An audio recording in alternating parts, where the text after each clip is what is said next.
Hello everyone, welcome back to the channel.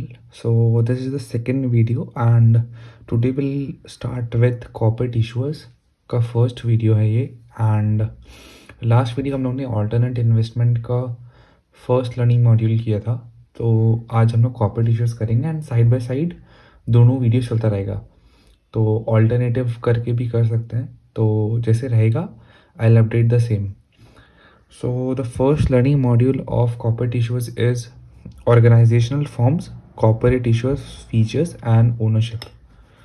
तो organisational forms का मतलब क्या होता है कि जैसे ऑर्गेनाइजेशन एक फॉर्म को बोला जाता है एंड ऑर्गेनाइजेशन फॉर्म्स जैसे हम लोग ने क्लास 11-12 में भी पढ़ा होगा कि जिसमें जैसे सोल प्रोप्राइटरशिप आ गया, पार्टनरशिप बिजनेस आ गया, कॉरपोरेशंस आ गया, तो ये सब ऑर्गेनाइजेशन फॉर्म्स बोलते हैं हम लोग इसको। तो organization forms refers to how business are set up from a legal and organization point of view, मतलब कि बिजनेस कैसे सेटअप होता है from a legal and from a organization point of view. Key features of organization forms include the whether the business is a separate legal entity from the owners, मतलब कि एक separate legal entity है, मतलब एक owner अलग है and business अलग है, लोग दो अलग अलग एंटिटी है। Whether the owners of the business also operate the business and if not the nature of the relationship between its owners and operators, मतलब कि क्या ओनर ही बिजनेस चला रहा है या ओनर किसी और को अपॉइंट कर रखा है बिजनेस चलाने के लिए। Whether the owner's liability for the actions and debt of the business is limited or unlimited, मतलब कि liability limited है, unlimited liability है। इसका सबका मीनिंग मैं आपको अगले जब हम लोग ऑर्गेनाइजेशन फॉर्म्स करेंगे इंडिविजुअल तब मैं एक्सप्लेन करूँगा। The tax treatment of profit and loss from the business, access to additional capital to fund expansion and distribute risk. To understand these features, we compare them among four commonly used types of business structure: sole proprietorship, general partnership, limited partnerships and corporations. Sole partnership business क्या होता है? अब sole proprietorship business क्या होता है कि जैसे हम लोग के घर में अगर किसी के डैड का बिजनेस है तो वो basically usually sole proprietor business होता है, जिसमें क्या होता है कि आपके डैड ही बिजनेस के ओनर है एंड वही पूरा बिजनेस चला रहे हैं। तो that is called a sole proprietorship form of business. इसमें क्या होता है कि अगर आपके आपके डैड और बिजनेस एक ही एंटिटी है, मतलब there is no separate legal entity, मतलब आपके डैड का जो बिजनेस है वो सेपरेट लीगल एंटिटी नहीं है, they both are the same entity. फिर आपके डैड अगर बिजनेस के लिए लोन लेते हैं या बाहर से बोरो करते हैं पैसा, तो वो उन्हें ही चुकाना पड़ेगा, वो बिजनेस नहीं चुकाएगा। तो इसमें उन लोग का उनका अनलिमिटेड पार्टनर लाइबिलिटी है।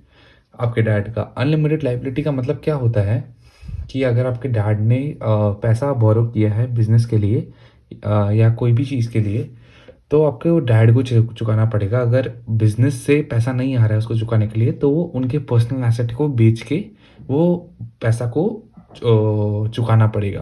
That is called unlimited partnership, मतलब कोई सीमा नहीं है उसको जो पैसा है उसको रीपेमेंट के लिए, तो वो आपके पर्सनल एसेट्स को बेच के भी रीपे किया जाता है, तो उसको ही बोलते हैं अनलिमिटेड पार्टनरशिप। फिर आता है टैक्स। अब जैसे आपके डैड है तो बिजनेस के नाम पे टैक्स नहीं होता है, पर डैड ही टैक्स देते हैं अपना पर्सनल टैक्स, क्योंकि एक सेपरेट लीगल एंटिटी नहीं है बिजनेस, आपके डैड ही एक एंटिटी है एंड वही बिजनेस चला रहे हैं, तो आपके डैड पर्सनल टैक्स भरते हैं। और आपके डैड ही मैनेजर है बिजनेस के, मतलब वही मैनेजर है, मतलब और लोग होंगे दुकान में बट देन आपके dad he main decision maker है एंड वही पूरा बिजनेस को मैनेज कर रहे हैं। तो अब sole proprietorship is a business owned and operated by an individual. Legally, the business is an extension of the owner who is personally responsible for the claims against the business and receives all profit and losses. मतलब अगर कुछ profit या loss होगा तो वही सारा receive करेंगे। Profits are then taxed as personal income of the owner, जैसे मैंने आपको बताया था। Sole proprietorships tend to be small in scale but they can only expand within the limits of the individual owner's ability to secure financing, मतलब कि ये एक limited scale करने का एक लिमिटेड स्कोप है स्केल करने का, क्योंकि आपके डैड ही पूरा बिजनेस चला रहे हैं, तो वो अगर खुद से पैसा जितना लगाए हैं उससे स्केल कर पाएँ या बाहर से फाइनेंस जितना ले पाएँ, लोन्स जितना ले पाएँ और फंड्स जितना ले पाएँ, उससे ही वो स्केल कर पाएँगे। कोई और जैसे कंपनीज़ में होता है शेयर होल्डर और पैसा लगाते हैं, वैसा नहीं होता सोल प्रोप्राइटरशिप में। आपके डैड जहाँ-जहाँ से सिक्योर कर सकते हैं फंडिंग, वो उसके ही पोटेंशियल पे बिज़नेस को स्केल कर पाएँगे। फिर आता है next type of business, to do individual on scale that exceeds that of a sole proprietorship. Two or more individual can form a general partnership. अब जनरल पार्टनरशिप आता है। जनरल पार्टनरशिप जैसे आपके डैड में एक सिंगल आदमी था, तो जनरल पार्टनरशिप में क्या होता है कि आपके डैड और डैड के फ्रेंड्स मिलके, सोचो 2-3 जन मिलके एक बिजनेस फॉर्म करते हैं, that is called a general partnership. इसमें भी ऑलमोस्ट सेम ही होता है सोल प्रोप्राइटरशिप जैसे, बस इसमें डिफरेंस क्या है कि उसमें एक होता है, इसमें बहुत लोग होते हैं। एंड इसमें भी कोई सेपरेट लीगल एंटिटी नहीं होता, मतलब कि वो लोग 2-3 जन मिलके जो बिज़नेस फॉर्म किए हैं वही बिज़नेस को चलाएंगे। एंड तीनों, ये 2 या 3 जितने भी पार्टनर्स हैं, सबका ही अनलिमिटेड लायबिलिटी होगा। मतलब कि अगर जैसे एक पार्टनर डिफ़ॉल्ट करता है या एक पार्टनर पैसा नहीं दे पाता है, तो दूसरे पार्टनर का पर्सनल एसेट्स बेच के उसको चुकाया जाएगा। तो ऐसा होता है कि अगर एक पार्टनर का पर्सनल एसेट भी नहीं है, पर्सनल एसेट्स बेच दिया फिर भी डेट क्लियर नहीं हुआ है, तो दूसरा पार्टनर का भी पर्सनल एसेट्स बेचा जाएगा। तो सबका ही अनलिमिटेड लायबिलिटी होता है, किसी का लिमिटेड लायबिलिटी नहीं होता है। एंड टैक्स पर्सपेक्टिव से तीनों ही अपना पर्सनल टैक्स पे करते हैं। एंड ये तीनों ही खुद ही मैनेजर होते हैं, मतलब ये लोग तीनों मिलके ही बिजनेस चलाते हैं, कोई एक्सटर्नल किसी को अपॉइंट नहीं करते हैं बिजनेस चलाने के लिए। फिर आता है specifies each partners responsibilities for business operations and their share of the partnership profit and loss. मतलब जो प्रॉफिट एंड लॉस होगा वो तीनों में डिस्ट्रीब्यूट होगा। द अग्रीमेंट में बी रिटर्न वर्बल और even incidental through the actions of the partner. मतलब कि रिटर्न वर्बल अग्रीमेंट होगा उनका, क्या हिसाब से वो लोग कितना पैसा लगाए हैं, कितना बटेगा एक दूसरे में, तो that will be according to the agreement. As with a sole proprietorship, the partners have unlimited liabilities for the claims against the business, and profits from the business allocated to each partners are taxed as personal income, जैसे मैंने आपको बताया। फिर आता है limited partnership. जैसे ये graph मैंने लास्ट आपको ऑल्टरनेट इन्वेस्टमेंट वाले में भी दिखाया था कि लिमिटेड पार्टनर्स पैसा लगाते हैं, जीपी होता है general partnership, private equity fund में होता है ये कि जीपी अलग अलग जगह इन्वेस्ट करते हैं। तो वैसे ही लिमिटेड लाइबिलिटी पार्टनरशिप भी होता है, इसमें लिमिटेड पार्टनर्स होता है और जनरल पार्टनर होता है। तो लिमिटेड पार्टनर जो होते हैं उनका लिमिटेड लाइबिलिटी होता है एंड जनरल पार्टनर का अनलिमिटेड लाइबिलिटी होता है। येट इसमें भी कोई फर्म का अलग सेपरेट लीगल एंटिटी नहीं होता है, मतलब ये लोग खुद अपना अपना पर्सनल टैक्स भरते हैं। एंड जो लिमिटेड पार्टनर होता है वो जनरल पार्टनर को हटा नहीं सकता इन एनी केस। फिर limited partner involves 2 level of partners, एक लिमिटेड पार्टनर होता है और एक जनरल पार्टनर होता है। वन और more general partners operate the business and have unlimited liability. General partner का अनलिमिटेड लायबिलिटी होता है, जैसे मैंने आपको बताया। As in general partnership, but the structure also has limited partners who are liable only for the amount they invested in the partnership and have claims in the profit that are proportionate to the investments. जो मैंने आपको बताया वही same cheese. Limited partners typically are not involved in appointing and removing general partners. How the profits are divided among the general and limited partners is specified in the partnership agreement because they are responsible for managing the business. The general partners typically receive a larger proportion of profits than the limited partners. Profits allocated to the partners are taxed as personal income to each other. Some jurisdictions allow LLP where a general partner is not required at all and the partners are limited partner. मतलब कि ऐसा भी jurisdiction है कोई जगह पे कि जहाँ पे जनरल पार्टनरशिप नहीं चाहिए LLP फॉर्म ऑफ बिजनेस में, मतलब कि बस लिमिटेड पार्टनर्स मिलके ही LLP फॉर्म कर सकते हैं। In the US, LLPs are not allowed for providers of professional services like law, accounting and so on, and there are restrictions to the number of partners and the amount of equity investment. मतलब कि ये सब तरीके का business है, ये सब LLP नहीं फॉर्म कर सकता यूएस में, एंड उसमें एक रिस्ट्रिक्शन है कि कितने लिमिटेड पार्टनर्स होंगे एक LLP फॉर्म करने में। The features that distinguishes corporation or limited company from other business structures is that corporation is a legal entity separate from its branches. अब जो फोर्थ हम लोग का ऑर्गेनाइजेशन फॉर्म है दैट इज कॉर्पोरेशन। अब corporation में क्या होता है, corporation is a separate legal entity, मतलब जो ओनर होता है एंड कॉर्पोरेशन होता है they are separate legal entity, एक लीगल एंटिटी नहीं होता है। In this case all the corporation share holder have limited liability, लेकिन एक legal entity, separate legal entity होता है कॉरपोरेशन, एंड जो पार्टनर्स होते हैं they are they have a limited liability, मतलब उन लोगों का अनलिमिटेड लाइबिलिटी नहीं होता है, they have a limited liability, and वो लोग जो इसमें टैक्सेशन होता है that is double type of taxation जो मैं आपको बताऊंगा. An owner can lose his entire investment in the company if the company goes bankrupt and the value of the shares goes to zero. Beyond the initial investment, the shareholders are not responsible for the claims against the corporation, or corporation may but is not required to distribute its profit to its owner. Most large firms are corporations because these structure give them the greatest access to capital, both debt and equity. इसका मतलब ये होता है कि जो भी बड़े बड़े फॉर्म्स होते हैं वो ज़्यादा कॉरपोरेशन ही होते हैं. जैसे आप रिलायंस इंडस्ट्रीज़ को मांग लो, जो भी बड़े बड़े फर्म्स होते हैं यूजुअली कॉरपोरेशन ही होता है, क्योंकि जो शेयर होल्डर्स होते हैं उन लोग लिमिटेड पार्ट लाइबिलिटी चाहते हैं, क्योंकि अब कौन इतना रिस्क लेगा कि अगर पैसा डूब गया तो उनका पर्सनल एसेट्स भी पीछे जाएगा, तो कोई ये नहीं चाहता, इसलिए share holders have limited liability in the form of corporations. Another distinguishing feature of corporation is its separation from its owner and managers. इसमें जैसे मैंने पहले बाकी सारा फॉर्म में बताया था कि ओनर ही मैनेजर, लेकिन इसमें क्या होता है कि ओनर मैनेजर नहीं है. ओनर जो भी है, जो शेयर होल्डर्स है, वो लोग they appoint a board of directors जो देखते हैं कि मैनेजर सही हित में काम कर रहे हैं नहीं शेयर होल्डर्स के, मतलब जो कंपनी को जो चला रहे हैं उनको share holders board of directors देखता है, which are appointed by the share holders. An investor who buys a share of the corporation does not directly influence the company's day-to-day operations. Instead, the owners appoint a board of directors that is responsible for hiring the senior manager to operate the company. The board and the manager it hires are responsible for acting in the interest of the shareholder. मतलब जो board of directors है जिसको जो manager board of director ने higher किया है वो share holders के लिए काम करेंगे जो वो चाहते हैं वैसे. The public corporation is one or public limited company is one that has shares that are sold in public and trade in organized market. Stock exchange, Reliance का शेयर स्टॉक एक्सचेंज में ट्रेड होता है, तो that is a public limited company. A private company is similar to a public but it has a limited number of shareholders and restrictions to transfer of shares. मतलब private limited वही होती है company जिसका share public में available, exchange traded में market में available नहीं होता है, एंड उसमें एक सर्टेन कम शेयर होल्डर्स होते हैं. Depending on the country, a corporation's profit may be subject to double taxation if the government taxes companies on their earning and tax dividend as personal income. इसका मतलब क्या होता है? अब डबल टैक्सेशन का मतलब क्या होता है? दो तरीके का टैक्स होता है, corporate tax and personal tax. तो जैसे कंपनी ने 100 बिलियन का प्रॉफिट किया इस साल, तो 100 बिलियन का प्रॉफिट किया है फॉर एग्जांपल, तो प्रॉफिट्स में आता है 100 बिलियन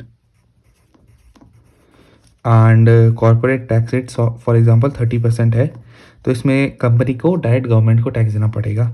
तो इसमें कंपनी 30 बिलियन टैक्स दे देगी एंड बचेगा 70 बिलियन उन लोगों के पास आफ्टर टैक्स प्रॉफिट. तो फिर अब ये जो कंपनी का हुआ है ये डायरेक्टली या तो शेयर होल्डर्स में डिस्ट्रीब्यूट कर सकती है या वो वापस री इन्वेस्ट कर सकती है. तो हम लोग ये केस में मान रहे हैं कि 70 बिलियन का 70 बिलियन पूरा जितना भी शेयर होल्डर्स है सब में डिस्ट्रीब्यूट हो जा रहा है. तो अगर 70 बिलियन का शेयर होल्डर्स में डिस्ट्रीब्यूट हो जा रहा है एंड फॉर एग्जांपल कि पर्सनल टैक्स पर्सनल लेवल पे 25% है, तो 70 बिलियन का 25% कितना हुआ? 70 into 0.25 that is equal to 17.5. तो मतलब अब जो इंडिविजुअल शेयर होल्डर्स हैं उन लोगों का क्यूमुलेटिव उन्होंने 17.5% आपका पर्सनल टैक्स दिया है, पर्सनल टैक्स. तो टोटल टैक्स कितना हो गया? 30% plus 17.5% that is 47.5% personal tax हो गया. तो इसी को बोलते हैं डबल टैक्सेशन की. मतलब एक कंपनी तो टैक्स दे रही है, जो फिर इनकम बच रहा है वो फिर डिस्ट्रीब्यूट कर रही है डिविडेंड के फॉर्म में, एंड फिर डिविडेंड पे पर्सनल टैक्स वापस लग रहा है, तो this is called double taxation. Corporate's legal identity is separate from that of its owner and is formed by filing article of incorporation with a regulatory body. ये तो हम लोग को नॉर्मल पता ही है कि एक लीगल एंटिटी होता है एंड वो फॉर्म कैसे होता है, एक आर्टिकल ऑफ इनकॉर्पोरेशन होता है कंपनी का, जो हम लोग को रेगुलेटरी बॉडी के साथ फाइल करना पड़ता है. Corporation has many of the rights and responsibility of an individual, such as right to hire employees, right to contract, borrow and lend money and so on. जैसे हम लोग ने अकाउंट्स में तो पढ़ा ही है कि कॉरपोरेशन एक सेपरेट लीगल एंटिटी होता है, जो भी एक बिजनेस होता है, एंड चाहे ओनर उसका जिंदा हो मर गया वो कंपनी चलता ही रहता है, उसका कुछ वो सेपरेट लीगल एंटिटी है. A corporation issues shares to the owners, which allow it to raise large amount of capital. Shareholders have voting rights that allow them to elect the board of directors. Shareholder के पास voting rights होता है जिससे वो board of directors को elect करती है. Shares are easily transferable if they are traded on exchange. Liquidity आ जाता है अगर वो ट्रेड कर रही है शेयर्स पे. अगर एक्सचेंज पे ट्रेड कर रही है, एक्सचेंज पे ट्रेड नहीं कर रही है तो लिक्विडिटी नहीं आता है, क्योंकि एक्सचेंज में बहुत सारे बायर्स एंड सेलर्स होते हैं, जिससे एक शेयर होल्डर्स को अपना शेयर बेचना खरीदना ईजी हो जाता है. द बोर्ड ऑफ डायरेक्टर्स में distribute a portion of the company's earning to the share holders as dividends.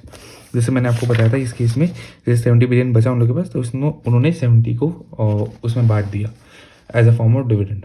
The disadvantage of double taxation of corporate income is less for investors in companies that pay out a smaller fraction of their profits in dividends and reinvest the remaining. इसका मतलब क्या हुआ कि अगर जैसे 70 billion इन्होंने बचा था, इन्होंने इस केस में पूरा ही बांट दिया था, तो इसलिए 17.5% पर्सनल टैक्स में शेयर होल्डर्स को देना पड़ा. लेकिन अगर ये 70 नहीं करके सोचो 20 बिलियन री इन्वेस्ट कर देता कहीं और बाकी का 50 ही डिविडेंड के फॉर्म में डिस्ट्रीब्यूट करता, तो ये जो टैक्सेबल अमाउंट है ये कम आता है, क्योंकि 25%, अब यहाँ पे 70 का 25% था, बट देन अब 25% 50 का ही आता, तो दैट इज़ 12.5. तो 17.5 पकड़े 12.5 ही होता अगर 50 उन लोगों ने डिविडेंड में डिस्ट्रीब्यूट किया हुआ था. तो ये एग्जाम्पल है, that is the same that I explain using the example. तो आप ये लुकआउट कर सकते हो, सेम है, एग्जैक्टली सेम जो मैंने आपको एक्सप्लेन किया था. और नंबर्स अलग होंगे इसमें, बट देन ऑलमोस्ट सेम है, मतलब सेम ही कैलकुलेशन है इसमें और इसमें जो किया हुआ है. Compare public and privately owned corporate issuers. Most public limited companies are listed companies, which means their share are listed on exchange. Allowing investors to trade shares. A stock exchange is a rule-based open market providing price and volume transparency. Shareholders in a company can be individuals, other corporations, NPO, government. मतलब कि एक जो share है वो public company का online exchange पे trade करता है, जिससे लिक्विडिटी आ जाता है. अब वो शेयर कोई भी ओन कर सकता है, इंडिविजुअल ओन कर सकता है, एक non for profit organization own कर सकता है, गवर्नमेंट ओन कर सकता है, कोई भी ओन कर सकता है उसको. अब जो एक्टिवली ट्रेडेड शेयर होता है उसको फ्री फ्लोट बोलते हैं. मतलब जो भी एक्टिवली ट्रेडेड शेयर्स होता है, apart from shares that are held by insiders, strategic investors और स्पॉन्सर्स, जो भी एक्टिवली ट्रेड हो रहा है मार्केट पे, that are called free floaters. Free float is typically expressed as a percentage of total outstanding shares. अब public companies are subject to compliance and reporting record. हम लोग को पता है एक पब्लिक कंपनी का ज़्यादा रूल्स एंड रेगुलेशंस को फॉलो करना पड़ता है then a private limited company. For example, companies are required to file quarterly और annual financial reports with a regulatory body and disclose any material changes in the company's business and ownership. मतलब कुछ भी अगर change हुआ business में, ownership का form में, business का वर्क करने का फॉर्म में, क्या चीज़ में काम कर रहा है, तो सब कुछ उसको रेगुलेटरी बॉडी के साथ कंप्लायंस करके ही चलना पड़ेगा. तो इसमें ज़्यादा डिस्क्लोजर है पब्लिक कंपनी में प्राइवेट कंपनी से ज़्यादा. फिर shares in a private companies do not trade on exchange. Private company का शेयर्स एक्सचेंज में ट्रेड नहीं करता है. As a result their value is not readily observable and transfer between investors is difficult. मतलब ये कि एक शेयर का वैल्यू हम लोग को रेडिली अवेलेबल नहीं है. जैसे एक्सचेंज में आप जाओगे, रिलायंस का शेयर आपको पता चल जाएगा इतना पे ट्रेड कर रहा है, तो एक शेयर का वैल्यू इज ईजिली नोन अगर वो एक्सचेंज पे ट्रेड कर रहा है. But then private limited company का शेयर तो ट्रेड नहीं कर रहा है, जिससे उसका वैल्यू पता लगना इट्स डिफ़िकल्ट. तो मैं ये बोल रहा था कि अगर एक्सचेंज पे ट्रेड होता है तो उसका प्राइस जो है वो रेडीली अवेलेबल होता है, एंड प्राइवेट लिमिटेड कंपनी का सेंस वो एक्सचेंज पे ट्रेड नहीं होता है, तो उसका प्राइस मिलने में मुश्किल, उसका प्राइस जानने में, ऑब्जर्व करने में मुश्किल होता है, and transfership between the investors is also difficult. Typically, investors in a private limited company have to wait until the company goes public or is sold to exit their investment. मतलब कि एक private company का private company जो है वो investors को wait investors of private company उनको wait करना पड़ता है जब तक वो प्राइवेट कंपनी पब्लिक नहीं चल जाए उनका इन्वेस्टमेंट बेचने के लिए.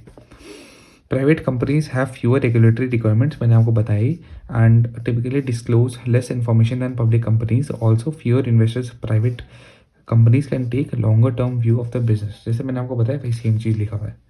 Private companies can raise equity through private placement of securities. Private placements are typically restricted to accredited investors such as corporate and institution और high net worth individuals. इसका मतलब ये होता है कि अगर उनको प्राइवेट कंपनी को रेज करना है कैपिटल, तो that can be done only that can be done through private placement. Private placement का मतलब क्या होता है कि वो जो बड़े इन्वेस्टर्स होते हैं, कॉरपोरेशंस हुआ या हाई HNIs हुआ, उनको उनसे पैसा इन्वेस्ट कर सकते हैं.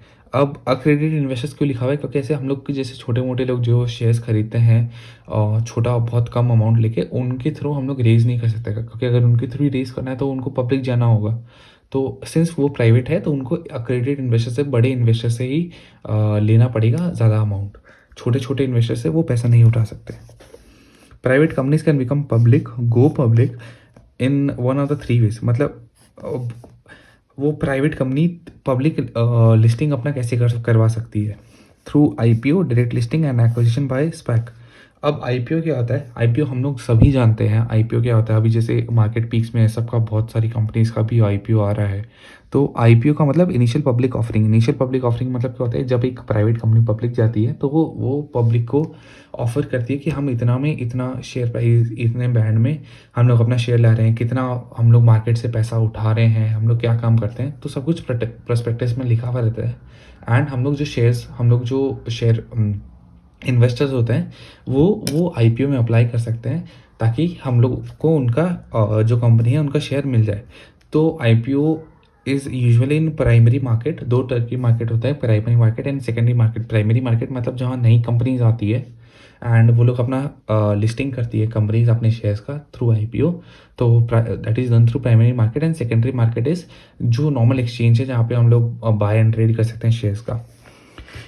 इन डायरेक्ट लिस्टिंग क्या होता है? डायरेक्ट लिस्टिंग का मतलब ये होता है, जैसे अभी हम लोग ने देखा था Hyundai का IPO आया था. तो Hyundai का IPO बस ऑफर फॉर सेल, मतलब वो लोग कोई एडिशनल पैसा नहीं उठा रहे थे मार्केट से. बट देन जो ऑलरेडी इन्वेस्टर्स है और जो भी उसके शेयर होल्डर्स है अंदर जो कंपनी के, वो लोग अपना स्टेक्स मार्केट में बेच रहे थे. तो that is called offer for share. मतलब कि अपना, जैसे एक कंपनी है उसमें 20 शेयर होल्डर्स हैं, वो लोग 5% करके सब लोग होल्ड कर रहे हैं. एंड वो लोग बोले कि हम लोग को अपना शेयर मार्केट में बेचना है, क्योंकि ऐसे बिना पब्लिक मार्केट के तो लोग बेच नहीं पाएंगे. तो वो लोग पब्लिक मार्केट में अपना शेयर्स बेचना चाहते हैं. तब वो लोग क्या करते हैं कि डायरेक्ट लिस्टिंग अपना कर सकते हैं. अगर उनको कोई और पैसा मार्केट का ज़रूरत नहीं है, बस अपना ही शेयर बेचना है, तो वो लोग डायरेक्ट लिस्टिंग करके अपना शेयर मार्केट में बेच सकते हैं. फिर स्पैक क्या होता है? जैसे मैंने आपको लास्ट क्लास भी बताया था ऑल्टरनेट इन्वेस्टमेंट में शायद, कि स्पैक का मतलब क्या होता है कि एक कंपनी होती है that is called a blank check company. तो ब्लैंक चेक कंपनी क्या होती है? एक कंपनी होती है, जैसे फॉर एग्जांपल एक आदमी है, आपको उसके ऊपर बहुत ट्रस्ट है कि हाँ बहुत अच्छा है वो फिनेंस में ये सब. तो जब वो एक कंपनी फॉर्म करेगा एंड वो आप लोग से पैसा उठाएगा, तो आप लोग उसको पैसा दोगे, वो ये बोल के पैसा उठाएगा कि हम लोग आप लोग से पैसा उठा रहे हैं, एंड जो पैसा इकट्ठा होगा तब हम लोग एक दूसरी कंपनी को अपने अंडर ले लेंगे. तो आपको नहीं पता कि वो कौन सी कंपनी है, बट देन वो पैसा उठा रहा है ताकि वो एक दूसरी कंपनी में इन्वेस्ट कर पाए, एंड M&A भी हो सकता है, मर्जर एंड एक्विजिशन कर पाए, वो कंपनी में इन्वेस्ट कर पाए. तब तो उसकी बेसिस पे वो आपसे पैसा उठाता है. तो दैट इज़ कॉल्ड स्पैक. मतलब अब एक प्राइवेट कंपनी कैसे पब्लिक जा सकती है? जैसे एक स्पैक है, वो एक प्राइवेट कंपनी को अपने अंडर ला दिया. अब स्पैक तो ऑलरेडी पब्लिक ट्रेडेड है, तो आपने ऑलरेडी पैसा दिया है स्पैक में, तो अब वो जो पैसा इकट्ठा हुआ है शेयर होल्डर से, वो पैसा से एक दूसरे कंपनी को खरीद सकती है। अब वो दूसरे कंपनी को उस स्पैक के अंदर आ गई तो से अब वो पब्लिक हो गई, क्योंकि स्पैक ऑलरेडी पब्लिक है, तो अब वो मार्केट में उसका शेयर बिक सकता है। तो that is called special purpose acquisition company. It's a corporate structure set up to acquire private company in the future. The SPAC raises capital through an IPO and puts the fund into trust that may use to make an acquisition within a specified time। जैसे मैंने आपको बोला कि एक वो लोग बोलते हैं कि आप लोग से पैसा उठा रहे हैं एंड इतने दिन में हम लोग एक कंपनी को एक अच्छा अपॉर्चुनिटी मिलेगा, उसको उसमें इन्वेस्ट करेंगे।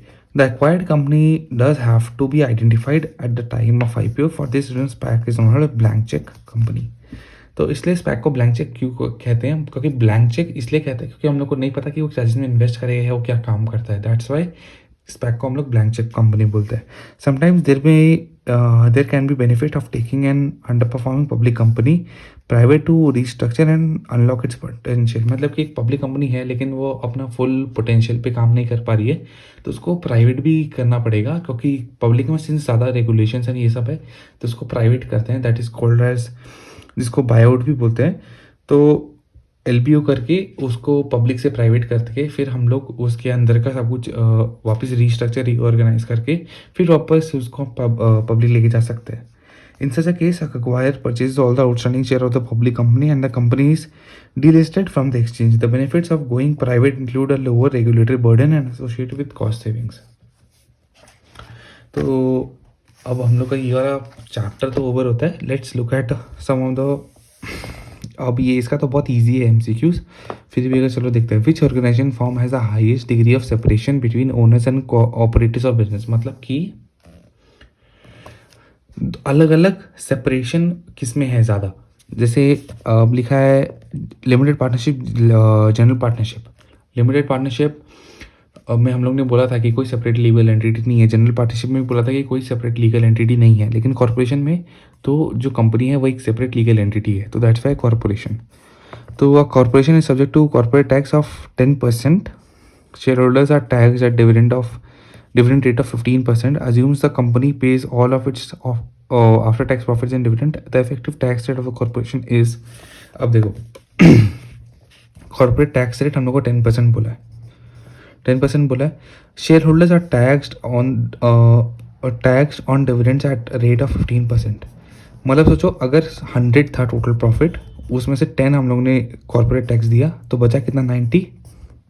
अब 90 में 15% टैक्स रेट है, तो 90 इंटू 0.15 इक्वल्स टू 13.5 आंसर। तो मतलब 15% टैक्स 90 पे हम लोग दे रहे हैं, तो मतलब 13.5% टैक्स दे रहे हैं। और 10% कॉर्पोरेट टैक्स है, तो कॉर्पोरेट टैक्स 10%, 13.5% पर्सनल टैक्स, तो टोटल मिला के 23.5%। That is the answer. तो बहुत सिंपल सा मैंने आपको पहले भी एक्सप्लेन किया था। A private company can become a public company through अब प्राइवेट कंपनी पब्लिक कैसे बन सकता है, जैसे मैंने आपको बताया था 3 तो IPO, direct listing and SPAC. तो प्राइवेट प्लेसमेंट से पब्लिक नहीं बन सकता है, वो फंड और उठाता है पब्लिक प्लेसमेंट के थ्रू। लेवरेज बायआउट हम लोग बाद में पढ़ेंगे ऑल्टरनेट इन्वेस्टमेंट में भी, और मैंने अभी थोड़ा हिंट भी दिया था। लेवरेज बायआउट में क्या होता है, एक कंपनी को हम लोग खरीदते हैं ताकि उसमें चेंजेस करके उसको फिर बड़ा करके बेच सके। फिर special purpose acquisition company, that is called SPAC. SPAC मतलब जो ब्लैंक चेक कंपनी था, दैट इज स्पैक, जिसके थ्रू हम लोग प्राइवेट को पब्लिक कंपनी बना सकते हैं। तो दिस इज़ इट, ये चैप्टर ख़त्म होता है यहाँ पे। अब next chapter most probably alternate investment का वीडियो आएगा नेक्स्ट। तो stay tuned and subscribe the channel. Good bye.